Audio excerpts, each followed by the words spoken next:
So whether you are a PA student, med student, or a resident, a lot of the times you don't get a ton of information on neonatology before you start the rotation.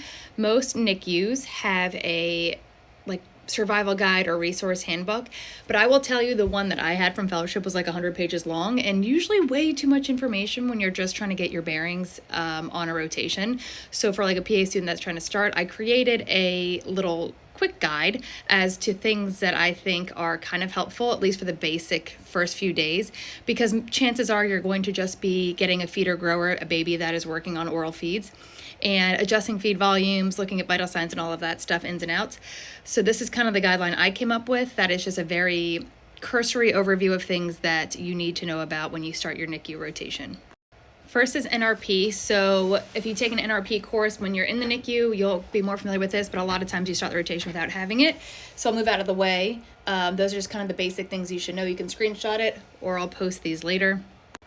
A nice little reminder what APGAR scores are, your targets of your saturations, and most places have this hanging in the delivery room, so there's no memorization needed. How you figure out intubations and your epinephrine doses. And then this is how you feed babies, which is a lot of the stuff that you'll be doing as a student. And every unit's different on terms of like what feeding volumes they start at. There's kind of a range, but this is what I came up with.